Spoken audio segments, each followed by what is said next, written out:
Hello everyone, welcome to Bar and Beyond.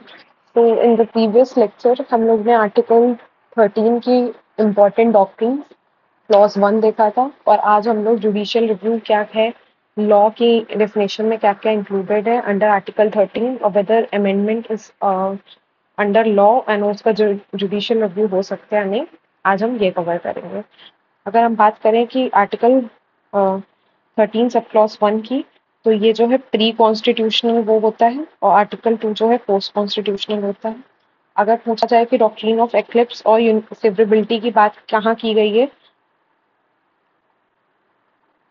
Eclipse and severability, तो ये आपकी बात की गई है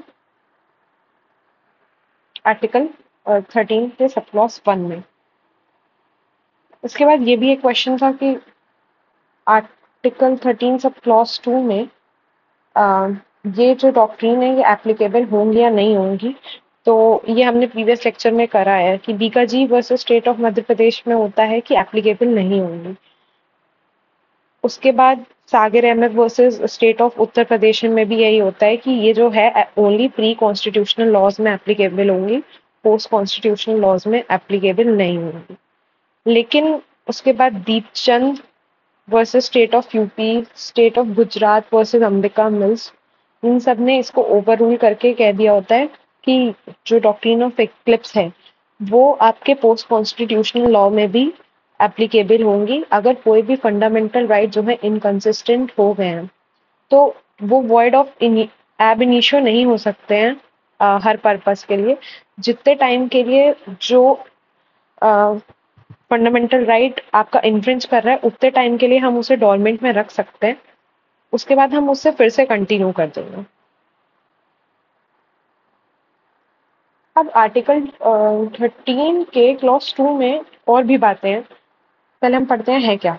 the state shall not make any law which takes away or abridges the rights conferred by this part, as in part 3, that is of fundamental right, and any law made in contravention to this law shall be extended to the void।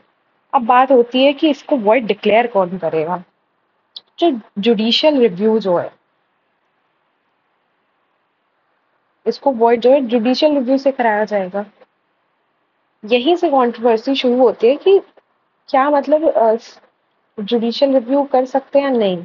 अगर parliament ने कोई भी act पास किया है और वो आपके fundamental right को इंटर कॉन्ट्रावेंट कर रहा है तो वो वॉइड होगा। अब इसको चेक कौन करेगा? इसको चेक आपका जुडिशियल रिव्यूज के थ्रू कोर्ट ही करेंगे। आपका जुडिशियल रिव्यू जो है, अगर पूछा जाए कि जुडिशियल रिव्यू है कहाँ, तो 13 क्लॉज 2 में, मतलब आर्टिकल 13 भी आप कह सकते हैं, रेड विथ आर्टिकल 32, 226, 227। तो ये जो है आपका हाई कोर्ट करता है, इसमें आपका सुप्रीम कोर्ट करता है। और अगर पूछा जाए कि जुडिशियल रिव्यू कर कौन कौन सकता है, तो जुडिशियल रिव्यू जो है हाई कोर्ट और सुप्रीम कोर्ट दोनों कर सकते हैं। जुडिशियल रिव्यू की हमें जरूरत इसलिए पड़ती है कि अगर कोई भी लेजिस्लेटिव एनैक्टमेंट्स है, कोई भी एग्जीक्यूटिव ऑर्डर है, तो उसकी कॉन्स्टिट्यूशनैलिटी या वो राइट गलत है या सही है उसे कौन चेक करेगा। तो उसके लिए भी है जुडिशरी। जुडिशरी की सिर्फ इतना ही रोल नहीं है कि वो सिटीजन्स के राइट जो भी डिस्प्यूट हो रहे हैं बस उसको सॉल्व करे। उसके अलावा अगर जो सिटीजन और स्टेट के बीच में भी अगर कोई दिक्कत हो रही है, कोई कंट्रोवर्सी है और उसको रेमेडी देनी है, तो जुडिशियल रिव्यू के अंदर आपका कोर्ट जो है, वह तो सुप्रीम कोर्ट और हाई कोर्ट के पास पावर है कि वो रिलीफ ग्रांट कर सकते हैं। अब ये जुडिशियल रिव्यू का कॉन्सेप्ट जो है, जुडिशियल रिव्यू का कॉन्सेप्ट जो है यूएस के सुप्रीम कोर्ट से लिया गया है। ये केस है मारबरी वर्सेस मेडिसन। बहुत ही इंपॉर्टेंट केस है ये, प्री में पूछा जाता है। और कॉन्सेप्ट ऑफ जुडिशियल रिव्यू का इनिशिएशन भी इसी केस से आया था, मैरी वर्सेस मेडिसन के। इसमें यही बोला गया था कि पावर जो है रिव्यू करने की जुडिशरी के पास है। कोई भी कॉन्स्टिट्यूशनल एक्ट जो है कांग्रेस पास करेगी यूएस में, सिर्फ लेजिस्लेचर का पर्पस ये नहीं है कि वो लॉ बनाए और उसको कोई ओवरस्टेप नहीं कर सकता है, ऐसा नहीं है। अगर लेजिस्लेचर जो है कोई भी अगर ऐसा लॉ बनाता है जो ओवरस्टेप कर जाए, उसको हमेशा चेक करने के लिए कहाँ तक चेक करना है, जहां तक वो कॉन्ट्रावेंट करे या आपके राइट्स को टेक अवे कर ले, वहां तक उसको चेक करने के लिए इनटू द इनकंसिस्टेंसी हम जुडिशियल रिव्यू करते हैं। जुडिशियल रिव्यू देखा जाए तो हमारे कॉन्स्टिट्यूशन में भी फिर expressly 32, 226, 227 and red with article 13 में दिया गया है। ये हमें एक तरह से सुप्रीमेसी ऑफ जुडिशरी बताता है कि जुडिशरी जो है एज अ गार्जियन, प्रोटेक्टर और interpreter of the fundamental rights भी हम इन्हें कह सकते हैं। ये दर्जा जो है सुप्रीम कोर्ट का माना जाता है, लेकिन देखा जाए तो हाई कोर्ट के पास भी पावर है कि वो not even the fundamental right but the legal right can also be enforce through high court. अब इसमें जो है आपके कुछ केस लॉज हैं, जैसे ए.के. गोपालन, कोई ये सब फेमस केस लॉज हैं, Keshavananda Bharti,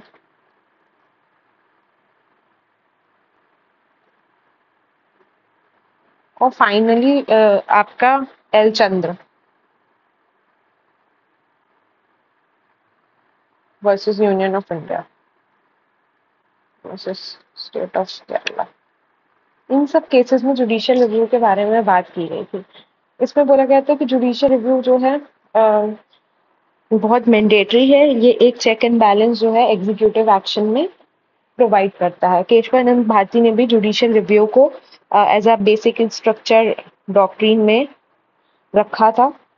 L Chandra versus union of India में भी जुडिशियल रिव्यू को बोला था कि ये कॉन्स्टिट्यूशनल अमेंडमेंट करके आप नहीं ले जा सकते हैं। जैसे 24th कॉन्स्टिट्यूशनल अमेंडमेंट आता है, उसमें बहुत से ऐसे ही होता है कि जो कोर्ट है वो 9th शेड्यूल के अंदर जुडिशियल रिव्यू नहीं कर सकता है। तो इनकी कंट्रोवर्सीज को वो करते हुए डेवलपमेंट में L Chandra versus union of India में बोला गया था कि जुडिशियल रिव्यू आप अमेंडमेंट के थ्रू कर्टेल नहीं कर सकते हैं। Minerva mills versus union of India में भी बोला था कि जो फंक्शन है कोर्ट का वो वैलिडिटी ऑफ लॉ को भी प्रोनाउंस करना है। ऐसा नहीं है कि बस दोनों पक्ष को सुन लिया और उसके बाद मतलब जो डिस्प्यूट है उसी तक रहना। अगर कोई भी लॉ इनवैलिड है तो कोर्ट के पास पावर है कि वो उसकी वैलिडिटी को भी चेक करे। फंडामेंटल राइट्स ऐसे नहीं बिना अथॉरिटी के रह सकते हैं। It should be checked and balanced by the ultimate interpreter of the constitution, जिसे हम सुप्रीम कोर्ट कहते हैं। ऐसा बोला गया था।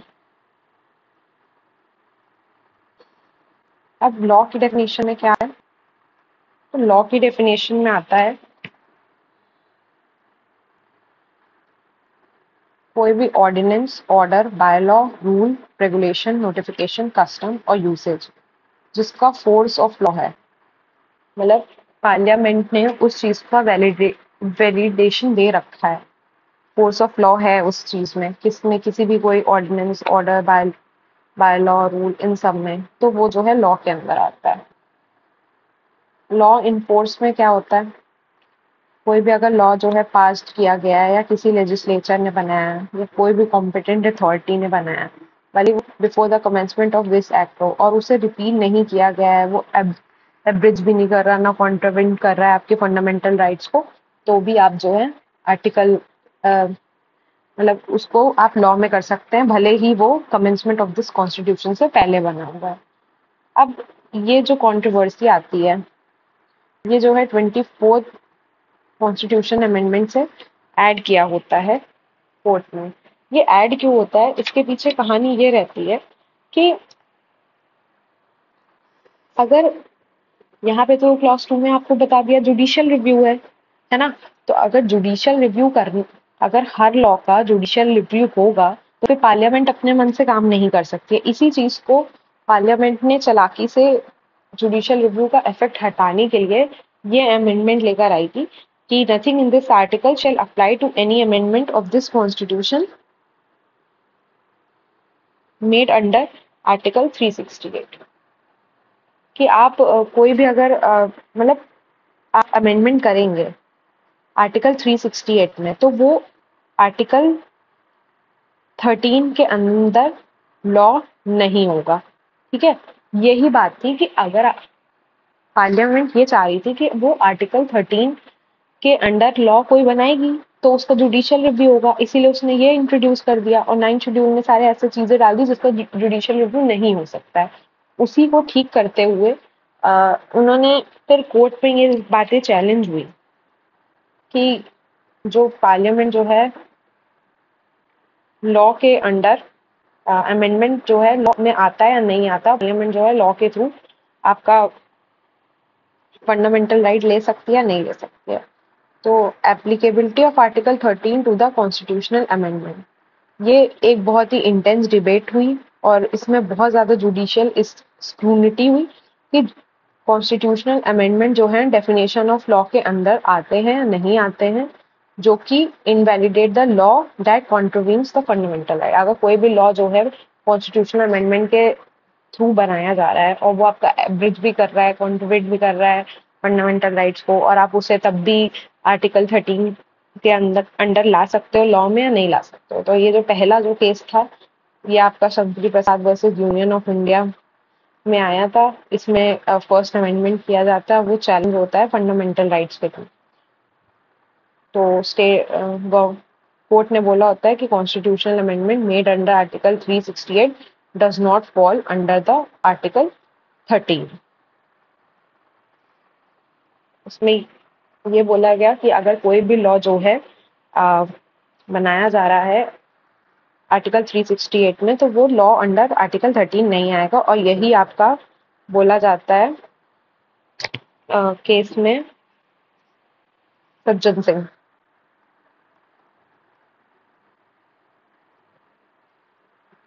सज्जन सिंह के केस में भी आपके यही बोला जाता है, इसी को अपहेल्ड कर देता है कोर्ट। लेकिन इसके बाद IC Golaknath versus state of Punjab आता है, इसमें ये रिवर्स कर देता है और ये बोलता है कि अगर constitutional amendment are subject to article 13 and can be declared void if they infringe upon the fundamental right. The court stated that fundamental rights are transcendental in nature and cannot be abridged by fundamental right and thus limiting the amending power. इसमें कह देता है कि आप कैसा भी law बनाएंगे और अगर वो फंडामेंटल राइट को आपको कर्टेल कर रहा है तो आप मतलब उसे नहीं कर सकते। ये अमेंडिंग पावर में नहीं आएगा, लॉ के अंडर नहीं आएगा। लेकिन केशवानंद भारती ने और इन्होंने आर्टिकल 24 को अनकॉन्स्टिट्यूशनल डिक्लेयर कर दिया था। लेकिन जो Keshavananda Bharati versus state of Kerala में फाइनली जो है doctrine of basic structure introduce होती है और आर्टिकल 24 को अपहेल्ड करते हुए बोलती है कि पार्लियामेंट के पास पावर है to amend the fundamental rights. Of course parliament के पास पावर है, लेकिन वो क्या है, बेसिक स्ट्रक्चर को आपका वायलेट नहीं कर सकते। बैलेंस जो है आपको बनाना पड़ेगा अगर आप कोई अमेंडमेंट कर रहे हैं और वो core principle of the constitution जैसे डेमोक्रेसी, सेक्युलरिज्म, जुडिशियल रिव्यू, इन सबको अगर वायलेट करेगा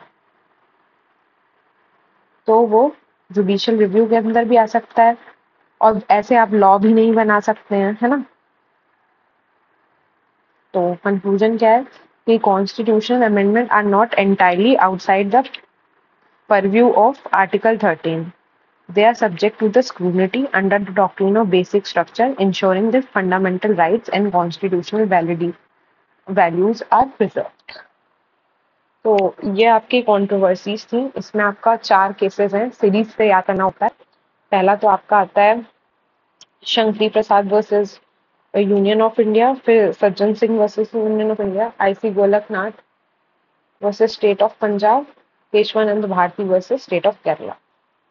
पहले 2 केसेस में शंकरी प्रसाद और इन सब के केसेस में जो है बोला गया था कि आर्टिकल 368 के अंडर आप लॉ अगर बनाएंगे तो नहीं बन सकता है। एक minute. constitutional amendment made under Article 368 does not fall within the purview of Article 30। कि अगर कोई भी आप लॉ बना रहे हैं आर्टिकल 368 के अंदर, मतलब कॉन्स्टिट्यूशन अमेंडमेंट के अंदर, तो आप उसे लॉ अंडर आर्टिकल 30 नहीं करेंगे, मतलब आप उसका जुडिशियल रिव्यू नहीं कर सकते। आईसी गोलकनाथ ने इन जनरल सबको ही बोल दिया कि अगर आप कोई भी ऐसा लॉ बनाएंगे जो इन्फ्रिंज करेगा, वो आप नहीं कर सकते हैं, आपके अमेंडिंग पावर के बिलो है। क्योंकि केशवानंद भारती ने बोला कि ठीक है आप लॉ बनाइए, लेकिन वो बेसिक स्ट्रक्चर को वायलेट नहीं करना चाहिए। अगर आपने कोई भी ऐसा लॉ बना दिया अगेंस्ट फंडामेंटल राइट, जो बेसिक स्ट्रक्चर, जो intent of the founding fathers था, है ना, रिलेटेड टू द कॉन्स्टिट्यूशन, और वो वायलेट कर रहा है, तो ऐसा कोई भी बेसिक स्ट्रक्चर वो वायलेट कर देगा। और ऐसे आप जुडिशियल रिव्यू को भी नहीं कर सकते। ये सबसे, मतलब फंडामेंटल राइट का अगर रिकॉग्नाइजेशन या फंडामेंटल राइट का कोई केस बोला जाता है तो वो इसी को बोला जाता है, केशवानंद भारती को। ये सबसे लीडिंग केस है आज तक का। उसके बाद कल हम लोग आर्टिकल 14 शुरू करेंगे। Thank you for watching.